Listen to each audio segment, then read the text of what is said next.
साल 2025 की आप सभी को हार्दिक शुभकामनाएं। नया साल जो है कर्क लग्न वालों के लिए किस तरह का रहने वाला है, कौन सी चुनौतियां 2025 आपके लिए लेके आ रहा है और कौन से तोहफे 2025 आपके लिए लेके आ रहा है, सारा कुछ विस्तार से जानेंगे। ये भी जानेंगे कि अगर चुनौतियां आएंगी तो उनका समाधान भी किस तरह से करना है। नमस्कार, मेरा नाम है योगेश शर्मा। स्वागत है आपका happy life with Yogesh Sharma में। और दोस्तों, इस वीडियो में आगे बढ़ने से पहले एक विनम्र निवेदन कि अगर अभी तक आपने अपने इस चैनल को सब्सक्राइब नहीं किया है ना, तो कृपया सब्सक्राइब जरूर करिएगा और बेल बटन दबाना बिल्कुल मत भूलिएगा। कर्क लग्न अपने आप में एक रॉयल लग्न बोला जाता है इसको। और उससे पहले एक डिस्क्लेमर दे दूं, एक जानकारी आपसे शेयर कर दूं कि ये जो राशिफल है ना 2025 का, ये चंद्र राशि के अनुसार नहीं है, ये आपके सन साइन के अनुसार भी नहीं है, नाम राशि के अनुसार भी नहीं है, ये केवल और केवल आपकी लग्न राशि के अनुसार है। और अगर आपको इसमें कोई भी कंफ्यूजन है ना, तो नीचे डिस्क्रिप्शन में मैंने एक लिंक दिया हुआ है अपने एक ओल्डर वीडियो का, एक मास्टर क्लास का, जिसमें आपको भली भांति बताया गया है कि आप अपना लग्न या राशि किस तरह से देख सकते हैं। तो एक बार उस वीडियो को भी रेफर कर लीजिएगा ताकि उसके थ्रू आप अपना भी जन्म लगन देख पाएं और अपने परिवार का भी जन्म लगन देख पाएं। तो चलिए शुरू करते हैं। सबसे पहले तो जान लेते हैं कि जो कर्क लग्न वाले होते हैं, इनके पर्सनैलिटी के फीचर क्या होते हैं। ये लग्न जो है ये चंद्रमा द्वारा अधिष्ठित है, चंद्रमा इसके लॉर्ड हैं। कर्क लग्न वाले इमोशनल नेचर के लोग हैं। कर्क लग्न वाले जो हैं ये मेहनती इंसान है, लेकिन मेहनत के साथ साथ हेल्पफुल बहुत होते हैं। जिंदगी में इनके जितने भी उतार चढ़ाव आते हैं ना, उसमें 70% हाथ इनकी अपनी भावनाओं का, इनकी अपनी इमोशंस का होता है। पैसा खर्च करने के मामले में या पैसा संचय करने के मामले में भी इनका जो बिहेवियर रहता है ना, वो ज्यादातर इमोशनल रहता है, या फिर लोगों के द्वारा जो लोग इनको गाइड कर दें उस तरह का इनका बिहेवियर हो जाता है। और रही बात इनकी अपनी पारिवारिक जीवन की, कर्क लग्न वालों का पारिवारिक जीवन बड़ा बैलेंस रहता है। ये अपनी फैमिली लाइफ और वर्क लाइफ, उसमें एक बड़ा डिस्टिंक्ट सा जो है ना, एक डिफरेंस बना के रखते हैं। ना वर्क लाइफ को फैमिली में मिक्स होने देते हैं, ना ही फैमिली लाइफ को जो है, फैमिली की टेंशन्स को अपने काम पे लेके आते हैं। इस मामले में ये जो साइन है बड़ा ही जबरदस्त साइन है। हाँ, इनकी लाइफ में एक चीज हमेशा ही रहती है कि इनको हमेशा ही अपने काम में कुछ नयापन चाहिए। और जब इनके काम मोनोटोनस से हो जाते हैं ना, काम में नयापन नहीं होता, ये अपने काम से बोर भी हो जाते हैं। इनके जीवन में लगातार कुछ ऐसे घटनाक्रम होते रहते हैं जिसकी वजह से इनके काम में कोई ना कोई हैपनिंग इवेंट बना रहता है। चलिए, ये तो थे बेसिक ट्रेट्स। अब 2025 आपके लिए क्या मैसेज लेके आ रहा है, उसके लिए आपको जानना होगा कि इस साल में आपके जो धन कारक हैं जुपिटर, उनकी क्या पोजीशन है। इस साल में जो काल निर्धारक हैं शनि, उनकी आपके लिए क्या पोजीशन है। और स्पेशली शरारतें करने वाले राहु और केतु, ये इस साल में आपके लिए क्या पोजीशन होल्ड करके बैठे हुए हैं। जो आपके धन कारक बृहस्पति है ना, यानी जो आपके लिए किस्मत का कनेक्शन भी देंगे।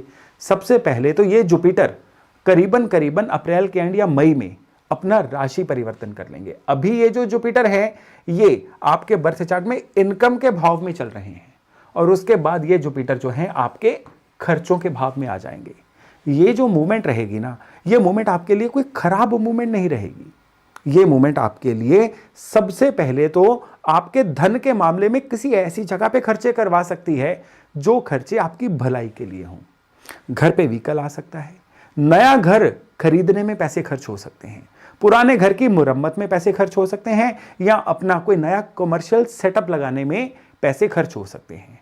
इस मामले में जुपिटर जो है इस साल के सेकंड हाफ में आपकी बहुत ज्यादा सहायता करने वाले हैं। लेकिन आपके जो किस्मत के घर में राहु निकल रहे हैं ना, अभी इस साल की शुरुआत में, मई के एंड में ये राहु भी परिवर्तन कर लेंगे। और ये राहु क्योंकि उल्टे चलते हैं, ये आपके पीड़ा के घर में आ जाएंगे। इसलिए इस साल पे ये जो राहु के द्वारा दी गई पीड़ा होती है ना, ये अचानक वाली पीड़ा होती है। ये वो पीड़ा होती है जिसके लिए हम तैयार नहीं होते। यहां पे राहु बैठ के सीधे सीधे आपके धन स्थान से कनेक्ट करेंगे दृष्टि के द्वारा। तो कुछ ना कुछ आपके रॉन्ग डिसीजंस हो सकते हैं पैसे के मामले में। अभी हम आपके सिर्फ पैसे की सेगमेंट को कवर कर रहे हैं, इसलिए मैं सारी बातों को धन पे लेके आ रहा हूं। तो मई महीने के बाद आपके कुछ फैसले, कुछ इन्वेस्टमेंट्स या आपके कुछ एंडेवर्स ऐसे हो सकते हैं जो आपको धन के लॉसेस करवा दें। आप उन चीजों को जितना कंट्रोल करने की कोशिश करेंगे ना, उतनी परिस्थितियां आपके हाथ से निकल सकती हैं, only due to this Rahu जो आपके अष्टम घर से गोचर करेंगे। विशेष तौर पे यहां पे एक बात याद रखिएगा कि जितना ज्यादा रेत की तरह आप पैसे को कस के पकड़ेंगे ना, उतना जल्दी आपके हाथ से फिसलेगा। यानी जब आपको लगे परिस्थितियां आपके हाथ से निकल रही हैं पैसे के मामले में, एकदम से सलाह लेने के मोड में आ जाइए। हर फैसला आप नहीं ले सकते, हर चीज को करेक्ट आप नहीं कर सकते। अपने अपने फील्ड के माहिर लोगों से आप घिरे हुए हैं, किसी ना किसी एक्सपर्ट की सलाह लीजिए। ये राहु अच्छी सलाह क्या होती है, जुपिटर अच्छी सलाह क्या होती है, बुध। यानी जब आप अपने अच्छी सलाह के द्वारा बुध और गुरु को एक्टिवेट करेंगे ना, ये राहु अपनी खराबियां करनी बंद कर देंगे। सिर्फ इतना ही है, यानी टेंशन नहीं लेना है, आपको केवल और केवल इन ग्रहों की जो कार्य प्रणाली है उसको समझना है। अच्छी बात यह हो रही है कि पिछले 2.5 साल से शनि जो हैं वो आपके लग्न से अष्टम भाव में चल रहे थे। अष्टम भाव में शनि कभी भी अच्छा फल नहीं देते हैं, यह हमेशा सफोकेशंस देते हैं। हमेशा इंसान जो है प्रोक्रास्टिनेटर बन जाता है, टाइम को वेस्ट करता है, अपनी प्रोडक्टिविटी को स्लो कर लेता है, हेल्थ के मामले में भी इंसान लापरवाह हो जाता है और लोगों की गलत फहमियों का शिकार होना भी शुरू हो जाता है। अब अच्छी न्यूज यह है कि 29 मार्च के करीब ये शनि जो है यहां से शिफ्ट होके अब आपके किस्मत के घर को रोशन करेंगे। तो ये एक वजह बनेगी कि आपको इस समय में शनि की इस मूवमेंट के द्वारा कुछ ना कुछ बड़े गेन्स होने शुरू हो जाएंगे। सिर्फ पहले क्वार्टर को छोड़ दीजिए। पहले 3 महीने के बाद आप चाहें तो अपने जीवन साथी के नाम पे कोई इन्वेस्टमेंट करके फायदा ले सकते हैं।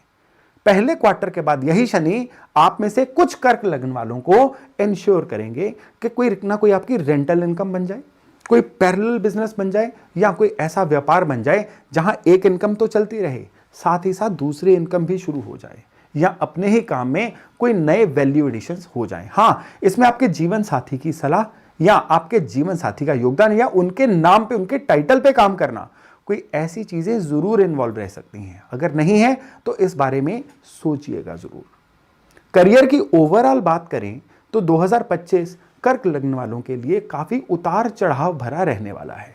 उसमें भी सबसे पहला योगदान जो है वो है अष्टम भाव में राहु की मूवमेंट साल के सेकंड हाफ में, और धन स्थान पे केतु की मूवमेंट। पैसा कमाने के लिए, करियर के लिए कई कर्क लग्न वालों को अपने घर से, परिवार से दूर जाना पड़ सकता है, या काम में आप इतने बिजी हो सकते हो कि परिवार वालों के साथ कहीं ना कहीं डिटैच सा फील करो।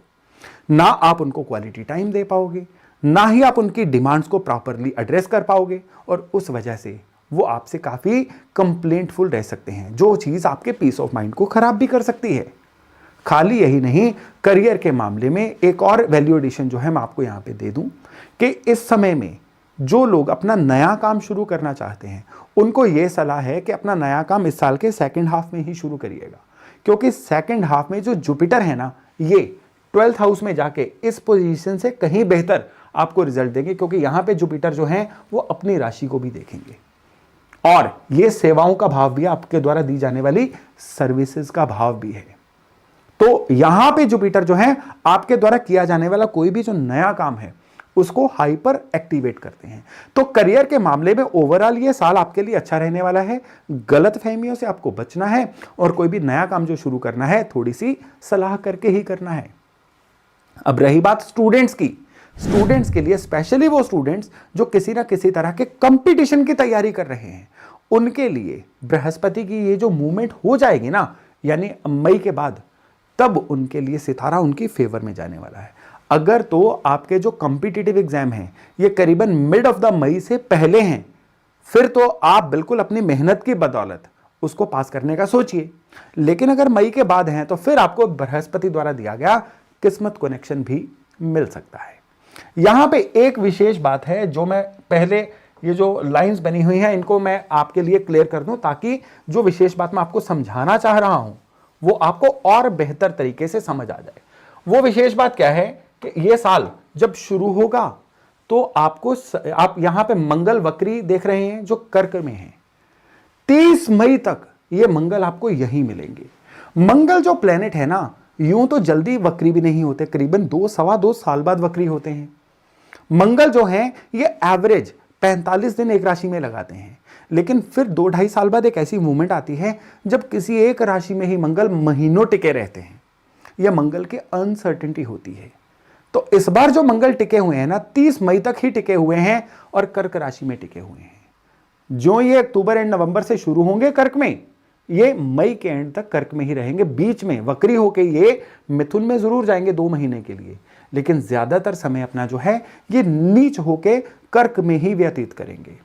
तो कर्क लग्न वालों के लिए जब जहां पे मंगल ज्यादा देर बैठे ना, वो उस भाव में आपको फ्लक्चुएशंस देते हैं। अब लग्न में बैठ गए, लग्न है आपकी डिसीजन मेकिंग। अब आपकी डिसीजन मेकिंग में बड़ी फ्लक्चुएशन आएगी, आपकी नेचर में, आपकी पर्सनैलिटी में बड़ी फ्लक्चुएशन आएगी। एक ही मूवमेंट पे आप कोई ना कोई फिटनेस का प्रोग्राम ज्वाइन कर लेंगे, एक ही मोमेंट पे आप कोई डाइटिंग शुरू कर देंगे, दूसरे ही मोमेंट पे ओवर ईटिंग कर लेंगे, दूसरे ही मोमेंट पे एकदम आप कंफर्ट जोन में चले जाएंगे।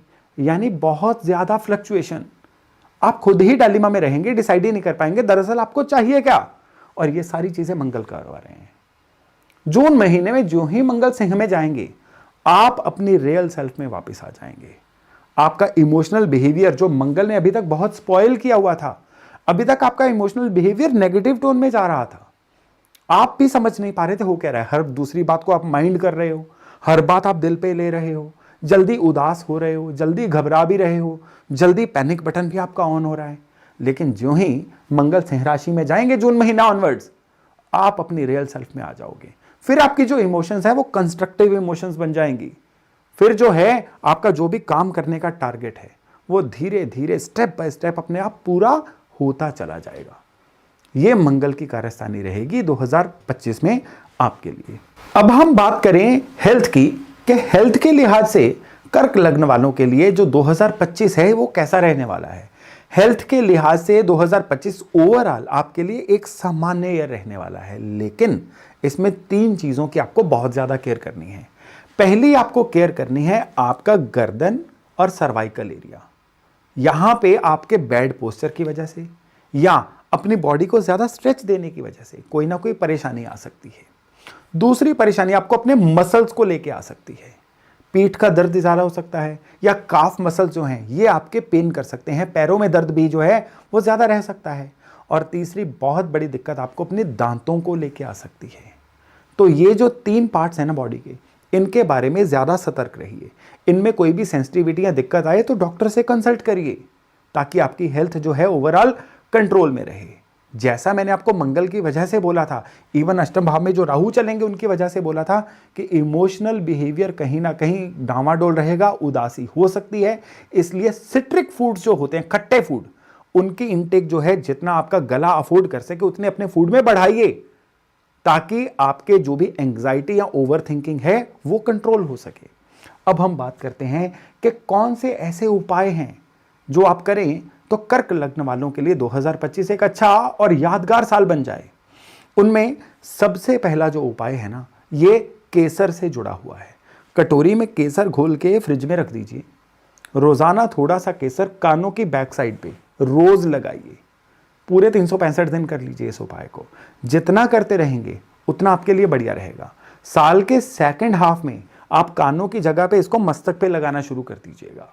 बहुत रोचक उपाय है, लेकिन ये उपाय क्या है, जुपिटर की एनर्जी को बिल्कुल फोकस्ड वे से आपके साथ ऐसे जोड़ने जा रहा है कि जहां जहां पे आपको ईश्वरीय सहायता की जरूरत है वो मिल जाएगी, जहां जहां आपको सामाजिक सहायता की जरूरत है वो मिल जाएगी, और जहां जहां आपको खुद को अंदर से इंट्यूशन चाहिए वो भी मिल जाएगी।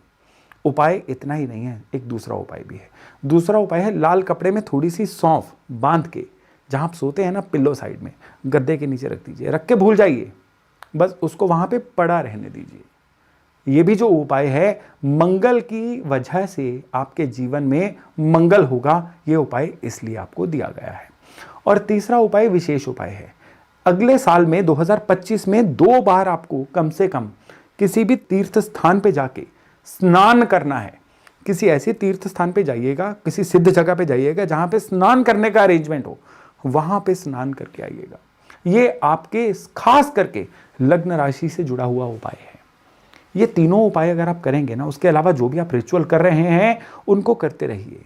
ये सिंपल सरल उपाय करने के बाद 2025 जो है आपको देव कृपा आती हुई भी महसूस होगी, और आपको खुद को भी लगेगा कि आप अपनी वजह से भी जीवन में कुछ बहुत अच्छा कर पा रहे हैं। तो दोस्तों ये था कर्क लग्न वालों के लिए साल 2025 का विवरण। मैं आशा करता हूं इससे लाभ लेके आप नए साल को बिल्कुल अंत तक ले जाएंगे, बहुत अच्छा बनाएंगे, अपने जीवन में भी वैल्यू ऐड करेंगे और अपने आसपास वालों के जीवन में भी खूब वैल्यू ऐड कर पाएंगे। तो चलिए ये वीडियो यहीं तक, बहुत जल्द मिलते हैं नए टॉपिक नए विषय के साथ। अपना खूब ध्यान रखिएगा। नमस्ते।